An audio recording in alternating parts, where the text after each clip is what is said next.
अगर हम पिछले 2 हफ्ते 1 महीने की बात करें, एक पहली दफ़ा एक केंद्रीय मंत्री का इस्तीफा जबरन जो है खींचा गया, निचोड़ा गया सरकार से।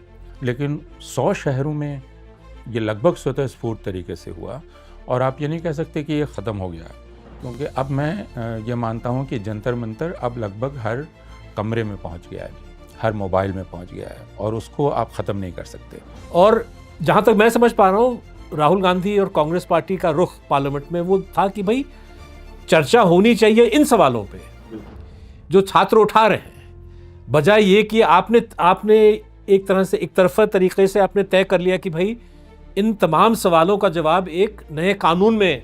आप एक परीक्षा को नहीं चला सकते, और एक नहीं, आप 100 से ज़्यादा परीक्षाओं, 150 से ज़्यादा परीक्षाओं को नहीं चला सकते। तो नाकारेपन का इससे बड़ा सबूत क्या हो सकता है? सरकार बैकफुट पे दिख रहा है, ऑपोजिशन फोर्सेस में एक नई ऊर्जा जो है नज़र आ रही है। क्या ये तमाम जो चीज़ें हैं चंद हफ्तों में डिसिपेट हो जाएंगी? क्या इसका कोई दीर्घकालीन असर होगा?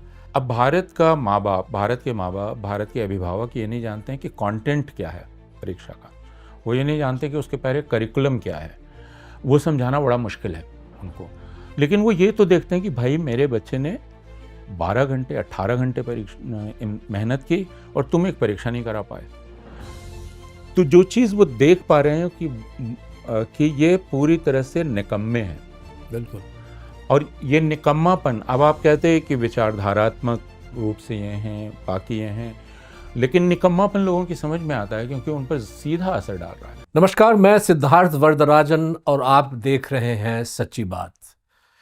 गुज़िश्ता 2 हफ्तों की सियासत के बारे में हमेशा की तरह चर्चा करेंगे। मेरे साथ मौजूद हैं अपूर्वानंद जी, और मैं एक लंबा चौड़ा भूमिका को छोड़ते हुए सीधे एक सवाल पे पहुंच रहा हूं, जो सवाल मुझे लगता है कि बहुत सारे लोगों के दिलो दिमाग में है कि आगे क्या होने वाला है। और ये सवाल का कॉन्टेक्स्ट यही है कि अगर हम पिछले 2 हफ्ते 1 महीने की बात करें, एक पहली दफ़ा एक केंद्रीय मंत्री का इस्तीफा जबरन जो है खींचा गया, निचोड़ा गया सरकार से। सरकार बैकफुट पे दिख रहा है, ऑपोजिशन फोर्सेस में एक नई ऊर्जा जो है नज़र आ रही है।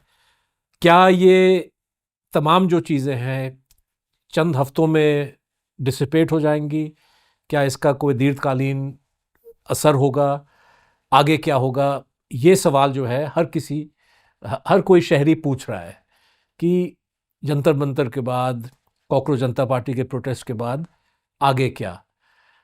इस सवाल को हम अलग अलग दिशाओं से का विश्लेषण कर सकते हैं, लेकिन अगर हम सिर्फ शुरुआती तौर पे हाई पॉलिटिक्स की बात करें, पार्लियामेंट में क्या हुआ, सरकार का रवैया, प्रोटेस्ट के हवाले से उसमें जो वायलेंस हुआ, शिक्षा के सवाल पे, और जो एक बिल जो पारित किया गया उस पे ऑपोजिशन का जो रुख था, राहुल गांधी का रोल, दूसरे पार्टीज का रोल, इन तमाम चीज़ों को आप किस नज़र से देखते हैं? आगे जो है किस तरह से आप देखते हैं कि ये पॉलिटिक्स निकलने वाला है या बढ़ने वाला है?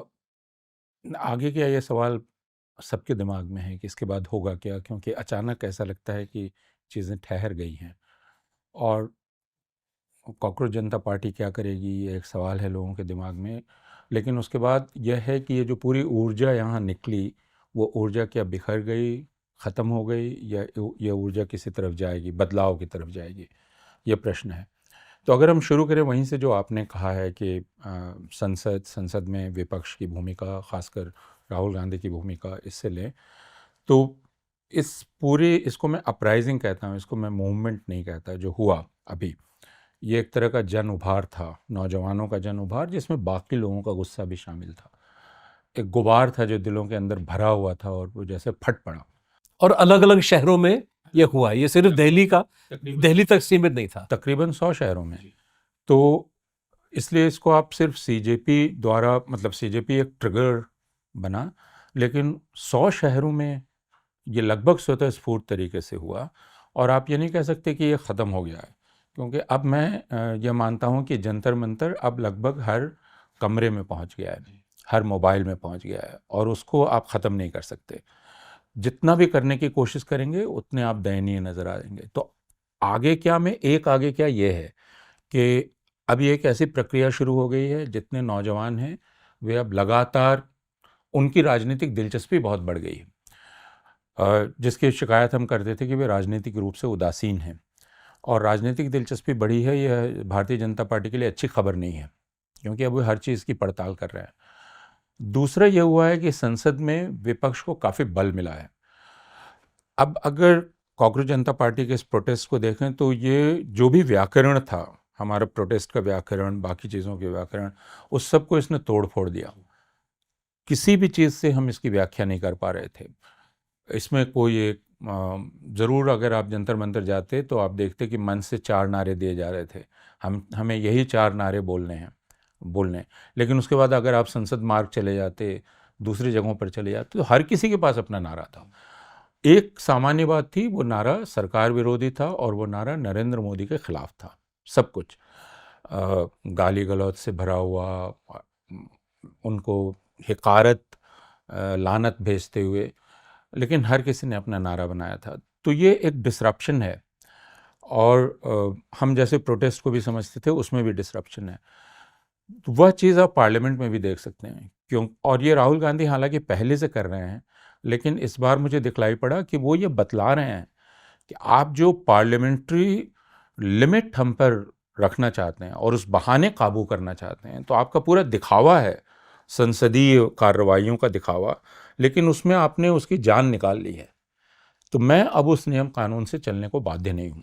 जैसे लोगों ने राहुल गांधी पर आरोप लगाया कि बिल पर बोले ही नहीं, वो तो कुछ और बोल रहे थे, लेकिन राहुल गांधी का कहना है कि ये बिल्कुल ही एक बेकार की चीज़ है और इस पर बोलने का क्या मतलब है। तो मैं जो चीज़ असल है मैं उस पर बात करूँगा, और आपके दिए हुए नियम कानून कायदे से आपके दिए हुए सवाल का जवाब देने के लिए मैं बाध्य नहीं हूँ, और यह हिम्मत इस प्रोटेस्ट ने दी है। एक तरह से अगर देखा जाए तो विषय या मुद्दा छात्रों ने उठाया,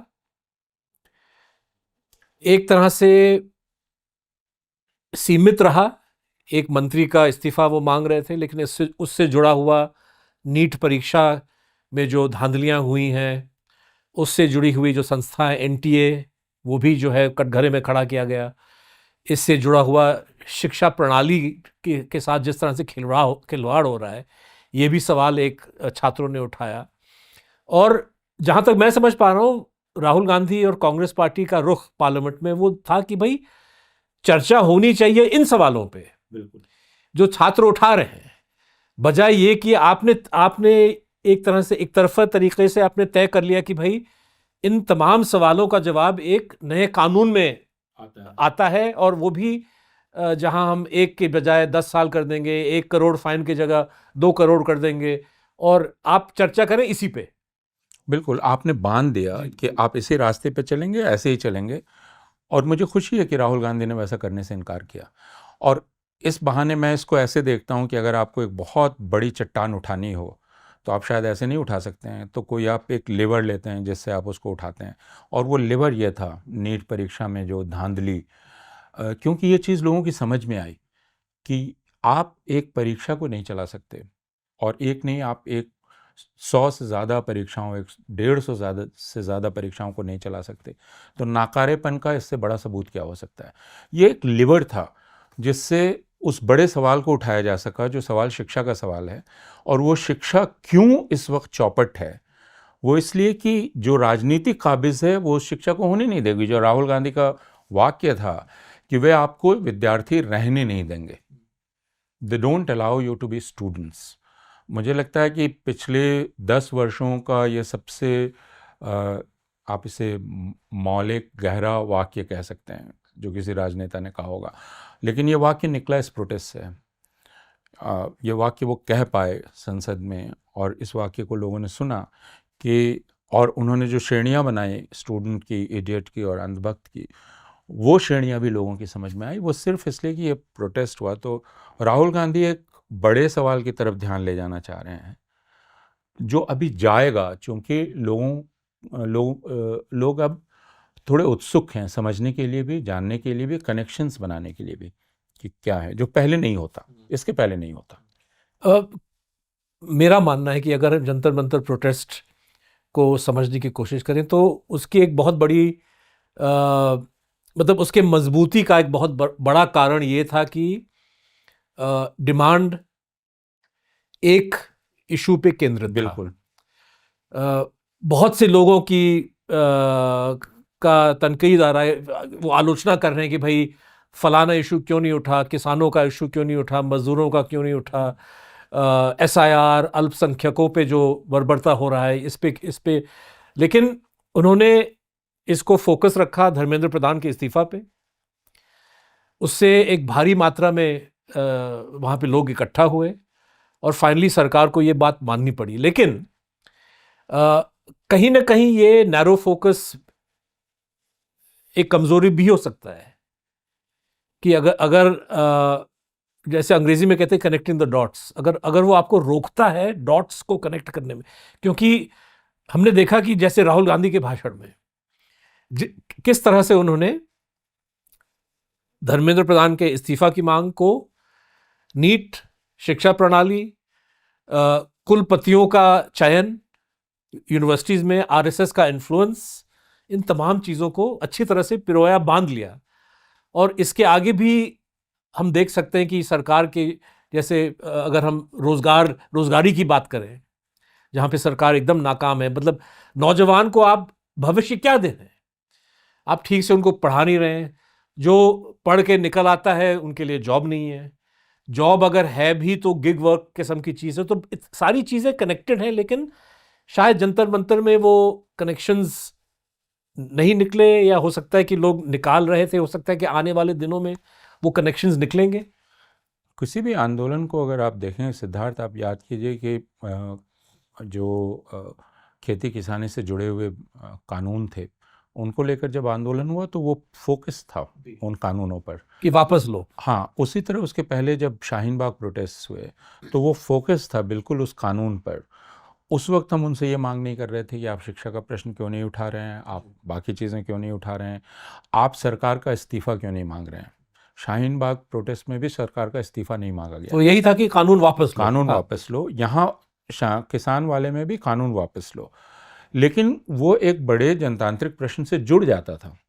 और हमेशा ये तय होता है कि मैं जो कर रहा हूँ तो प्रतिपक्ष क्या कर रहा है। सरकार जो जिस तरह पेश आ रही थी उससे वो एक बड़ा जनतांत्रिक सवाल अपने आप बन रहा था। तो वही चीज़, और मुझे लगता है ये रणनीतिक रूप से एकदम ही ठीक किया गया कि मांग को फैलाया नहीं गया। और वो उसके कारण बहुतेरे हैं और उसका विश्लेषण हो सकता है, लेकिन एक ये है कि जो चीज़ हर किसी के समझ में आती है वो ये कि भाई परीक्षा तो कायदे से होनी चाहिए। अब भारत के माँ बाप, भारत के अभिभावक ये नहीं जानते हैं कि कंटेंट क्या है परीक्षा का, वो ये नहीं जानते कि उसके पहले करिकुलम क्या है, वो समझाना बड़ा मुश्किल है उनको। लेकिन वो ये तो देखते हैं कि भाई मेरे बच्चे ने 12 घंटे 18 घंटे मेहनत की और तुम एक परीक्षा नहीं करा पाए। तो जो चीज़ वो देख पा रहे हैं कि ये पूरी तरह से निकम्मे हैं। बिल्कुल।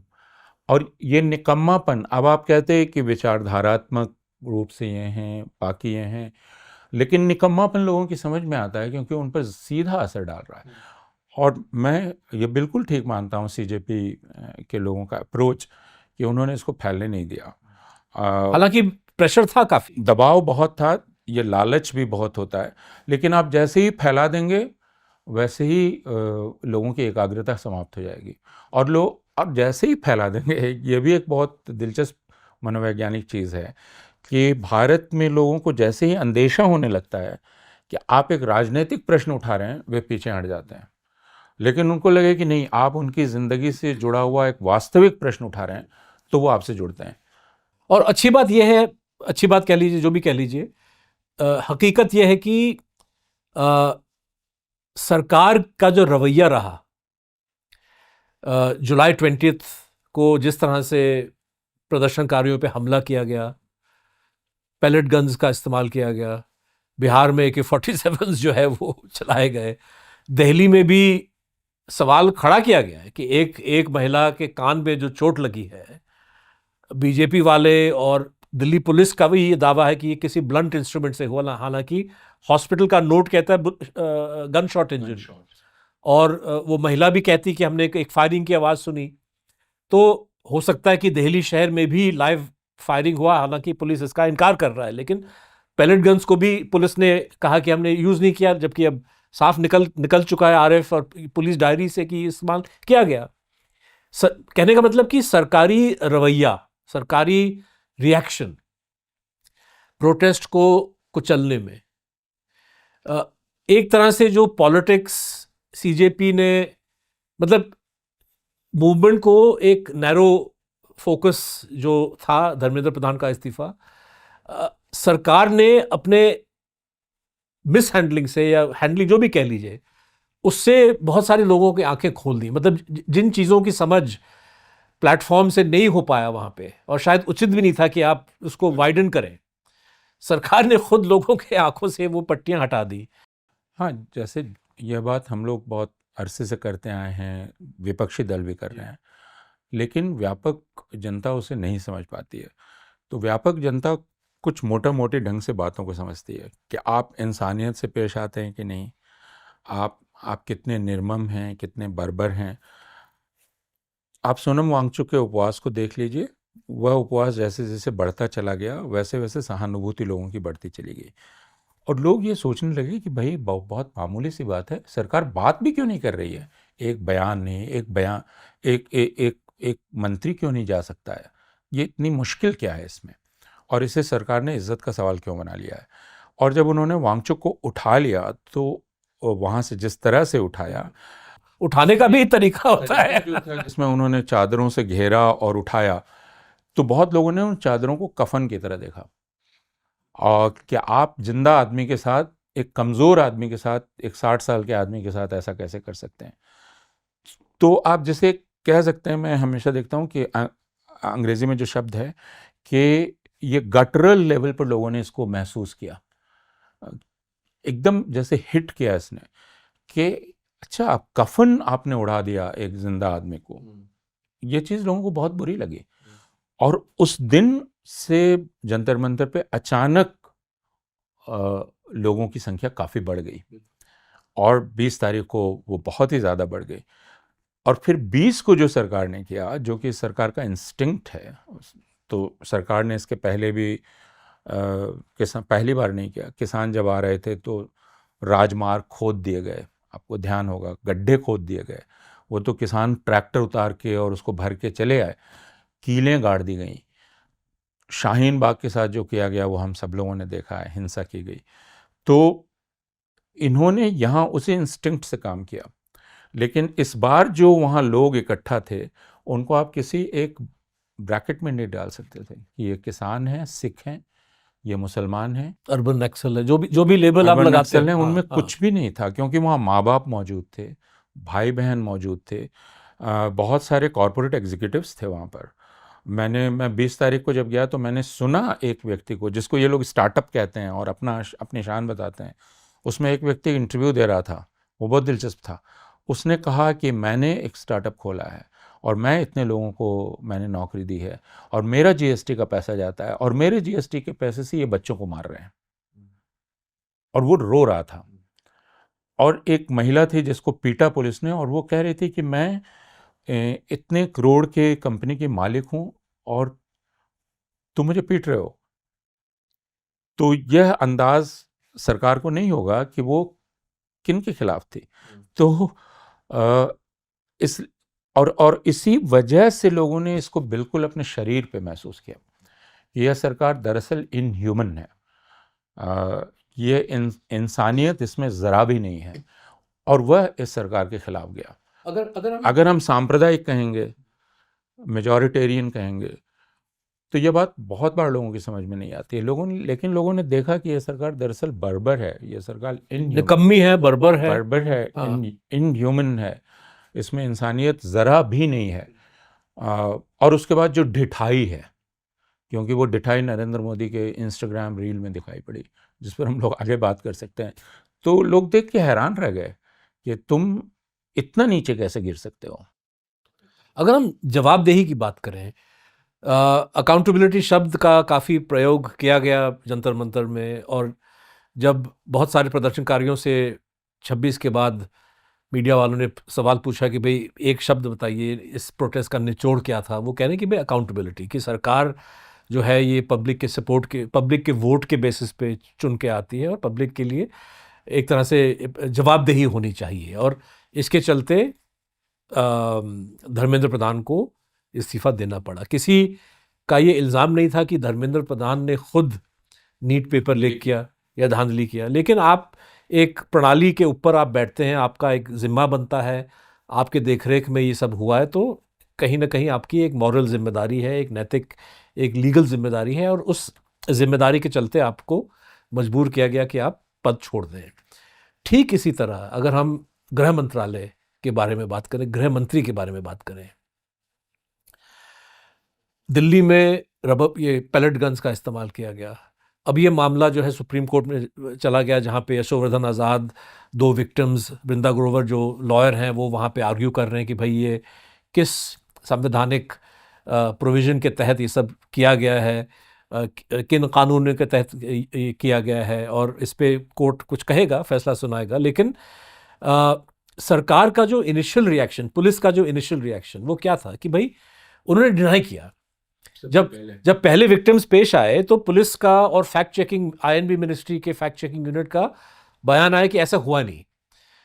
मतलब कि आपको खुद पता नहीं, आपको पता था कि पैलेट गन का इस्तेमाल जो है नाजायज है, इसीलिए आप उसको डिनाई कर रहे हैं। अगर कानून के तहत, सिचुएशन के तहत अलाउड था तो आप इससे इनकार नहीं करते, आप उसको डिफेंड करते कि भाई सिचुएशन जो है वो बिगड़ चुका था, उपद्रवी जो है वो कंट्रोल में थे, और कोई और ऐसा, मतलब ऐसा भी नहीं है कि देश में पुलिस फायरिंग पहले नहीं हुआ है। सरकारों ने सरकार ने उसको डिफेंड भी किया है। ये सरकार इस बात को डिफेंड नहीं कर पा रही है। ये सरकार, ये मंत्री साहब जो हैं, पार्लियामेंट में जो सवाल उठ रहे हैं उस सवालों के जवाब किसी और को सौंप रहे हैं कि आप जाके, जितेंद्र सिंह जवाब दे रहा है, बीजेपी वाले कह रहे हैं कि भाई आप दस्तावेज दिखाइए जहां पे अमित शाह जी ने ऑर्डर दिया हो। तो लेकिन जवाबदेही जिस तरह से धर्मेंद्र प्रधान पे लागू आखिरकार कराया गया, ठीक उसी तरह से अमित शाह पे भी होना चाहिए। ये तो बुनियादी एक प्रिंसिपल है डेमोक्रेटिक गवर्नेंस का, जिसमें आप अकाउंटेबिलिटी लेते हैं, जवाबदेही लेते हैं। इसके ठीक पहले की सरकार, यूपीए सरकार में कितने इस्तीफे हुए? गृह मंत्री का हुआ, गृह मंत्री का इस्तीफा क्यों हुआ? भाई गृह मंत्री का हुआ, और उसको माना गया कि बहुत ही इनसेंसिटिव है और इररिस्पॉन्सिबल है, इस वजह से उनका इस्तीफा हो गया। लेकिन यहाँ इन्होंने पिछले 14 साल में यह साबित किया है कि हम राजा हैं और मैं अपनी मर्जी से कुछ करता हूँ, उसके नतीजों के लिए मैं जिम्मेदार नहीं हूँ। नोटबंदी मैंने की, उससे तबाही हो गई, उसके लिए मैं जिम्मेवार नहीं हूँ, मुझसे मत पूछो। कोविड में मैंने लॉकडाउन कर दिया 3 घंटे में, उससे लाखों लोग तबाह हो गए, लेकिन मैं जवाबदेह नहीं हूँ। किसी चीज़ के लिए मैं जवाबदेह नहीं हूँ। मैं एक तरह से राजा हूँ, दैवी नियम से काम करता हूँ। और पहली बार इसने नीट के सवाल ने अकाउंटेबिलिटी को के सवाल को केंद्र में ला के रख दिया। मैं एक वीडियो देख रहा था जिसमें 2 लोग आपस में बात कर रहे हैं और वो एक कह रही है अकाउंटेबिलिटी और दूसरे कह रही है कि ए कैट ऑन द टेबल, और इस तरह अलग अलग कॉम्बिनेशन। फिर वो कहती है कि आई एम सेइंग अकाउंटेबिलिटी, और वो कहती है कि but I have never heard this word, what is this. तो पहली बार ये शब्द पिछले 14 साल में केंद्र में आ गया और ये लोगों की समझ में आया कि हाँ भाई जवाबदेही होती है। तो गृह मंत्री जवाबदेही से कैसे भाग सकते हैं? और ये कहना कि हम चुन के आए हैं, ये कोई बात मतलब ये कोई लॉजिक नहीं। आप चुनकर आए हैं, इसलिए चुनकर जिन्होंने चुना है उनके प्रति जवाबदेह हैं। आप चुनकर आते ही उनसे मुक्त नहीं हो जाते। और ऐसा नहीं कि जवाब हर 5 साल ही दिया जाएगा, जवाब तो आपको रोज देना पड़ेगा। तो राहुल गांधी ने यह बात बिल्कुल ठीक कही कि गृह मंत्री इसके लिए जवाबदेह हैं, और भारतीय जनता पार्टी के लोग छटपटा रहे हैं, लेकिन उनको मालूम है कि वो बहुत बुरी तरह से फंस गए हैं। और अगर गृह मंत्री इतने मजबूत हैं तो जवाब गृह राज्य मंत्री क्यों दे रहा है? गृह राज्य मंत्री जवाब दे रहे हैं। तो उन्होंने अपना कवच बनाकर अब जेपी नड्डा, जितेंद्र सिंह, इन लोगों को सामने कर दिया। तो अब यह सवाल जाएगा नहीं कि गृह मंत्री जवाब दें, और आखिरकार जवाबदेही प्रधानमंत्री पर आएगी। क्योंकि इस सरकार को मोदी सरकार कहा जाता है, ये मोदी सरकार है। बाकी तो यूपीए सरकार थी, कोई और सरकार थी, ये मोदी सरकार है। तो अगर मोदी सरकार है तो फिर मोदी जवाब दें। शायद इसीलिए धर्मेंद्र प्रधान के हस्ताक्षर वो इस्तीफा को इतना डिले किया गया, क्योंकि मोदी साहब को डर था कि भाई कहीं लोग मेरा इस्तीफा ना मांगना शुरू कर दें। उनका इस्तीफा मांगा जाने लगा था। अगर आप जंतर मंतर गए तो आपने देखा होगा हर कोई मोदी का इस्तीफा मांग रहा था। धर्मेंद्र प्रधान ठीक है, लेकिन हर किसी का निशाना मोदी पर था। और यह बात मोदी को मालूम हुई होगी कि अब देश की खासकर जो नौजवान पीढ़ी है वो आपका इस्तीफा मांग रही है। जिस दिन धर्मेंद्र प्रधान का इस्तीफा हुआ, मैं जा रहा था और दो बुजुर्ग वहाँ से जा रहे थे और वो बोलते हुए जा रहे थे कि इस्तीफा मोदी का होना चाहिए, इस्तीफा मोदी का होना चाहिए। तो अब यह शोर बढ़ता चला जाएगा कि मोदी का इस्तीफा होना चाहिए, वो उससे बच नहीं सकते। और इसलिए राहुल गांधी ने अब लोग उनको टेक्निकल और बाकी चीज़ों में लाके फंसाना चाहते हैं। लेकिन जैसा मैंने शुरू में कहा कि राहुल का कहना ठीक है कि आपके दिए हुए नियमों से मैं नहीं चलूँगा, मुझे जो पूछना है वो मैं पूछूंगा, जो सवाल है वो मैं पूछूंगा। और सवाल यही है कि दिल्ली में पैलेट गन का इस्तेमाल कैसे हुआ और बच्चों पर कैसे हुआ, और गृह मंत्री अगर जवाबदेही नहीं है तो फिर कौन जवाब दे, और गृह मंत्री को क्यों नहीं इस्तीफा देना चाहिए। कायदे से तो दिल्ली के पुलिस प्रमुख को इस्तीफा देना चाहिए। और इस पर भी हम लोगों को बात करनी चाहिए कि जो प्रशासनिक अधिकारी हैं, जो पुलिस अधिकारी हैं, वो इतनी ढिठाई से अपने हर गलत काम को ड्यूटी कह के कैसे निकल जा सकते हैं। अगर आगे कभी मौका आएगा और मुकदमा चलेगा तो उनकी जवाबदेही भी फिक्स होगी। तो दिल्ली के पुलिस प्रमुख को क्या इस बात को लेकर शर्म नहीं आई कि उनको तो खास नियुक्त किया गया इस हाँ, इंसिडेंट लेकिन से उनको पहले। शर्म आनी चाहिए कि ये हुआ, और उनको इस्तीफा देना चाहिए था कि मैं इस्तीफा देता हूँ। उनको देना चाहिए, जो प्रशासनिक अधिकारी देख रहे थे उनको देना चाहिए। लेकिन अब हम ये देखते हैं कि जैसे बिहार में जो एफआईआर्स हुई, जिसमें नील माधव ने वायर में स्टोरी की है, आप उसे देख लीजिए कि आपने एक एक एफआईआर में हजारों लोगों को इम्प्लिकेट किया है एक ही क्राइम के लिए। तो इसका मतलब पुलिस जानबूझकर झूठ बोलती है, फैब्रिकेट करती है लोगों के खिलाफ, लोगों को फंसाने के लिए। आयशी घोष को गिरफ्तार करने के लिए दिल्ली पुलिस पहुंच गई 2021 के बंग भवन के बाहर प्रदर्शन के केस में। तो मैं ये कैसे मान लूं कि राजनीतिक नेताओं के कहने पे आप काम कर रहे हैं, ये आप कर रहे हैं और आपको जवाबदेही लेनी पड़ेगी। आयशी घोष को गिरफ्तार करने आप अभी क्यों गए?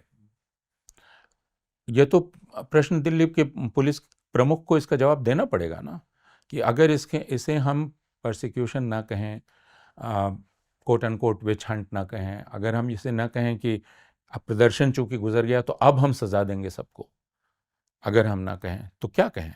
आपने शिवराज पाटिल का जिक्र किया, यूपी सरकार के गृह मंत्री जिनको इस्तीफा देना पड़ा क्योंकि 26/11 के बाद पता चला कि वो अपने अपने ड्रेस बदलते गए।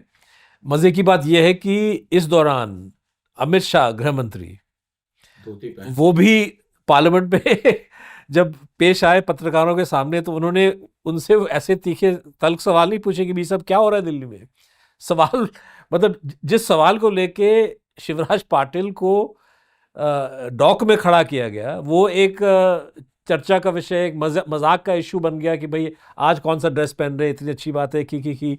तो ये एक डबल स्टैंडर्ड मीडिया का है ही। लेकिन साथ साथ अगर हम वापस आए अमित शाह के बारे में कहें कि इस्तीफा दे या ना दे वो अलग बात है, लेकिन कम से कम वो इस पुलिस एक्शन को ओन अप तो करें। आप मान तो लें कि भाई ये सब चलिए, आप डिफेंड कर लीजिए। अगर आपको लगता है कि पुलिस ने जायज कार्रवाई की तो आप पार्लियामेंट में खड़े होके फख्र के साथ कहिए, ताकि आपके जो सपोर्टर्स हैं देश भर में, जो आपके वोटर्स हैं, वो इस बात को समझ लें। लेकिन वो कहने के लिए तैयार नहीं है।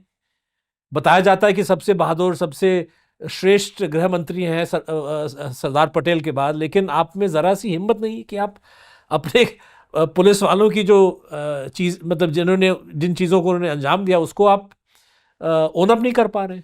अगर आप आज की खबरों पर ध्यान देंगे तो अब वो दूसरे तरीके से किया जा रहा है उसको डिफेंड करने का काम, सीधे तो ऐसे नहीं, लेकिन अब उन पुलिस कर्मियों के परिवार वालों को सामने लाया जा रहा है जो पुलिसकर्मी इसमें घायल हुए थे, या कहा जा रहा है कि घायल हुए थे। अब वे सुप्रीम कोर्ट जा रहे हैं और वे कह रहे हैं कि हमारे भी अपने अधिकार हैं और उन अधिकारों की रक्षा की जानी चाहिए और हमारे ऊपर उपद्रवियों ने हमला किया है। तो अब इसे एक फैक्ट की तरह इस्टेब्लिश करने की कोशिश की जा रही है कि दरअसल आंदोलनकारी काफ़ी आक्रामक थे, उपद्रवी थे, और वे प्रेस कॉन्फ्रेंस कर रहे हैं और वो सुप्रीम कोर्ट जा रहे हैं। तो जैसा आपने कहा कि सामने से इसको कबूल करने की अब हिम्मत नहीं है, तो हम अब ये उसी चालाकी से काम किया जा रहा है कि उन परिवारों को अब सामने रखा जा रहा है कि वो जाएंगे। आज मैंने प्रेस कॉन्फ्रेंस देखी जो एक परिवार की लड़की कर रही थी, तो वह तो हिम्मत नहीं है क्योंकि ये इंडिफेंसिबल है जो हुआ है। हालांकि सुप्रीम कोर्ट ने खुद एक क्लॉज दे दिया कि अगर असाधारण परिस्थिति में इसका इस्तेमाल किया जा सकता है तो हम मना नहीं कर सकते अभी। तो अब सुप्रीम कोर्ट को भी कभी सोचना होगा कि उसकी जवाबदेही भी तय होगी, जो कुछ भारत जहां पहुंचा है और उन सारे लोगों की होगी जो जजेस थे, तो उनको भी अब बोलते समय, अपने फैसले देते समय सोचना पड़ेगा। लेकिन ये सच है कि पहली बार गृह मंत्री अब एक ऐसे कटघरे में हैं जिनसे निकलना उनके लिए बहुत ही मुश्किल है। ढिठाई रहेगी जो कि भारतीय जनता पार्टी की आदत है, उस ढिठाई से ये काम करेंगे और हो सकता है नेहरू तक जाएं और फिर कुछ बात करने की कोशिश करें, लेकिन अब रास्ता नहीं है। एक प्रमुख बात जो जंतर मंतर से निकली वो ये थी कि, और बहुत बहुत लोगों ने इस पे कमेंट भी किया है कि खौफ जो माना जाता था कि आम शहरी के दिलो दिमाग में छा गया है कि आप सरकार की आलोचना मत करिए, अपनी आवाज़ उठा के जो है मोदी के बारे में कुछ भला बुरा मत बोलो, आप पे केस हो जाएगा। ये जो डर का जो माहौल पिछले 12 साल से हम देख रहे हैं, ख़ास तौर पे पिछले 5-6 साल से, बल्कि मैं कहूँगा कि दिल्ली में एंटी सीए प्रोटेस्ट को कुचलने के बाद जो माहौल शहर में था, वो डर, वो खौफ, वो भय लगता है कि पिघल गया है। कितना लॉन्ग लास्टिंग होगा ये? प्रोटेस्ट के दौरान हमने देखा कि बहुत सारे छात्रों ने सीधे तौर पे मोदी को निशाना बनाया, ज़्यादातर ने, और कुछ कुछ आप कह सकते हैं अपशब्दों का इस्तेमाल किया गया, वल्गर भी आप उसको कह सकते हैं, डायरेक्ट पर्सनल टारगेटिंग। ये भी सच है वैसे कि हिंदुस्तान के कानून के तहत आमतौर पे पीएम को आप टारगेट कर सकते हैं, इसमें कोई आप लॉ नहीं वायलेट कर रहे हैं। हर पीएम को किया गया, हर पीएम को किया गया, कटाक्ष, सटायर। पिछले पीएम को इसी पीएम ने किया, रेनकोट पहन के बिल्कुल बिल्कुल। तो ये सब बच्चों ने किया। अब पता चल रहा है, जैसे नोएडा में एक केस दर्ज हुआ है, और शहरों में शायद इसका होगा कि सोशल मीडिया पोस्ट्स को निकाल के, वीडियोस को निकाल के छात्रों की प्रोफाइलिंग की जा रही है, केसेस रजिस्टर हो जा रहे हैं, पीटे जा रहे हैं, डॉक्सिंग किया जा रहा है। मुझे लगता है कि एक प्लान्ड तरीके से जो एक फियर उड़ गया था उसको दोबारा इंट्रोड्यूस करने की कोशिश की जाएगी। हाँ, लेकिन उसका उल्टा असर होगा, आप पीट लेंगे। मैंने देखा कि एक आध के साथ हुआ, लेकिन उन्होंने वापस वीडियो बनाया, उन्होंने बतलाया, और इसकी प्रतिक्रिया बहुत भयानक होगी। तो ये गुंडे पीट सकते हैं, ये गुंडे हैं, लेकिन एक और बात है कि इनको इसके लिए भी तैयार होना चाहिए कि इसकी ठीक दूसरी प्रतिक्रिया हो सकती है और वो शिकार हो सकते हैं उसके, क्योंकि इन सब की ताकत आती है सिर्फ समूह में गुंडागर्दी करने में, लेकिन अगर एक दूसरा समूह सामने आ जाए तो फिर इनकी पूरी ताकत ख़त्म हो जाती है। तो अगर यह चीज़ एक सीमा के बाहर निकली तो उसका प्रतिकार वैसे होगा, और इसके लिए पुलिस को भी सोचना चाहिए कि वो इनको कितनी छूट देंगे। भाई, आप एक ऐसे व्यक्ति को जो लगातार गुंडागर्दी करता है, वो हर दूसरी जगह पहुंचता है, और ऐसे लोगों की ऐसे 20 नाम है जो लोगों को पीटते हैं, लेकिन उसके बाद जमानत पर छूट कर आते हैं, फिर पीटते हैं, फिर जमानत पर छूट कर आते हैं। कभी कभी पुलिस कहती है कि हम इनकी तलाश में हम लोग लगे हुए हैं, पता नहीं कहाँ पे है, लेकिन पता चला कि पुलिस कमिश्नर के साथ वो तस्वीरें खिंचवा रहे हैं। मोनू मानेसर अगर पुलिस प्रमुख के साथ फ़ोटो खिंचवा सकता है तो पुलिस को सोचने की ज़रूरत है। तो वो ज़रूर ये करने की कोशिश कर रहे हैं कि जो डर पूरी तरह ख़त्म हो गया था, उस दहशत को वापस लाएँ, लेकिन वो आ नहीं सकती, वो नहीं आएगी वापस। आखिरी सब्जेक्ट जो हम जिस पे हमको बात करना चाहिए वो ये मोदी साहब की अपनी का अपना भूमिका, अपनी शख्सियत, जो कल्ट पर्सनालिटी पिछले 12 साल से हम देख रहे हैं, और जो अब इन दिनों शायद इस प्रोटेस्ट से पहले उरूज पे था। हर जगह जो है उनकी तस्वीर, हर मंत्री या एमपी के भाषण में मोदी साहब का जिक्र 100 गुना, मतलब 10-15 बार आपको करना पड़ता है। रेलगाड़ी के नाम जो है नमो पे होता है, नमो मेट्रो, नमो एक्सप्रेस, नमो ग्रीन रेल। और शुरू में तो बीजेपी वाले प्रिटेंड करते थे कि नहीं ये नरेंद्र मोदी का एब्रीविएशन नहीं, ये तो नमो जैसे संस्कृत वाला शब्द है, लेकिन आप अंग्रेजी में ग्रीन रेल पे देखिए NA, कैपिटल NA और कैपिटल MO। तो मोदी साहब का जो कल्ट पर्सनालिटी, मोदी सरकार, मोदी की गारंटी, कितना बीजेपी अब कितना इसका प्रयोग कर पाएगा आने वाले दिनों में। अब तो चुनाव का सीजन, अगले आम चुनाव से शायद हम 2-2.5 साल रह गए। उत्तर प्रदेश का आएगा, गुजरात का आएगा। कितना इस्तेमाल मोदी कल्ट को कर पाएगा बीजेपी, या इससे हट के कुछ और चीज़ों को आगे उनकी रणनीति होगी कि किसी और स्ट्रैटेजी पे हमको रिलाय करना पड़ेगा? देखिए, भारतीय जनता पार्टी एक मेजॉरिटेरियन, हिंदुत्ववादी मेजॉरिटेरियन पार्टी है, तो उसकी एक आइडियोलॉजी है और कहा जा सकता है कि मोदी की जगह किसी और को भी लाया जा सकता है। राष्ट्रीय स्वयंसेवक संघ ये प्रयास करेगा, लेकिन अब एक चीज़ हो चुकी है, वो ये है कि एक तानाशाह के रूप में भी मोदी उभर चुका है। तो हम ये कह सकते हैं कि एक मेजॉरिटेरियन अथॉरिटेरियन पर्सनैलिटी रूलर आ गया है, और वो इतनी आसानी से, इसलिए आप वो बदहवासी देख सकते हैं कि मोदी ये कोशिश कर रहा है कि नहीं अभी भी मैं हूँ, अभी भी मैं हूँ, अभी भी मैं हूँ, और वो प्रयास, वो काफ़ी दयनीय प्रयास है। रील्स बना रहे हैं, लेकिन जो रील्स बना रहे हैं उसकी धज्जी उड़ा दी है बच्चों ने। मैं बच्चे नहीं कहना चाहता हूँ, नौजवानों ने उसकी धज्जी उड़ा के रख दी है। तो वो दयनीयता अब सबके सामने प्रकट है। स्वयं सब जो कैबिनेट में बैठते होंगे, तो सारे कैबिनेट मिनिस्टर्स उन गालियों को याद करते होंगे जो जंतर मंतर पर बाकी जगह दी गई, और उस डिक्टेटर को भी पता है कि उन सबको पता है कि उसके बारे में लोग बात क्या कर रहे हैं। तो ये एक बहुत दिलचस्प घड़ी है, और इसका अध्ययन होना चाहिए। हाँ, वो वीडियोस और स्लोगन सबने सुने, सबने सेव भी किया है, कर रखा होगा, ये जानते हुए कि डिलीट हो जाएगा। हाँ, और चूंकि भारतीय जनता पार्टी में लगभग सारे नेता अपमानित किए गए हैं, सारे नेता ही 2 लोगों के द्वारा अपमानित किए गए हैं, और सारे नेताओं को दरबारी होने के लिए बाध्य होना पड़ा है, तो वे भी कुछ इसके बारे में सोच रहे होंगे। हम नहीं जानते हैं क्या, कैसे, भीतर, लेकिन वो भी सोच रहे होंगे। अब एक तरह का लेन देन का रिश्ता है भारतीय जनता मोदी और राष्ट्रीय स्वयंसेवक संघ में, क्योंकि राष्ट्रीय स्वयंसेवक संघ मोदी शासन का सबसे बड़ा बेनिफिशियरी है। उसको जितना पैसा आया, उसकी जितनी इज्जत बढ़ी, उसके जितने लोग अलग अलग जगह लग गए, तो वो इस मोल तोल में कहाँ बैठेगा, ये भी अभी देखने की आवश्यकता है।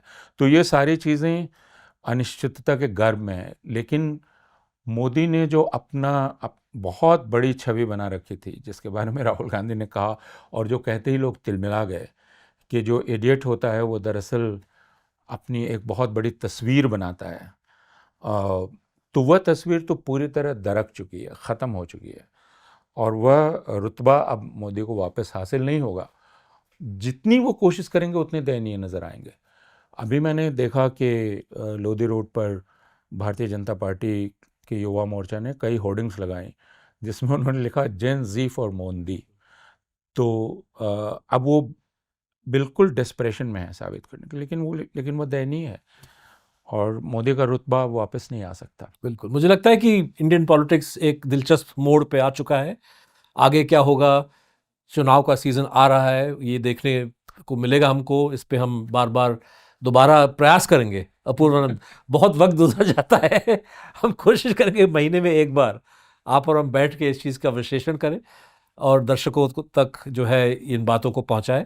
अगर आप इस शो को देख रहे थे तो बहुत बहुत शुक्रिया। आप देखते रहिए, शेयर करते रहिए वायर वीडियो चैनल को, और अगले कार्यक्रम तक आप हमारे साथ जुड़े रहिए। Thank you for watching. Bye bye.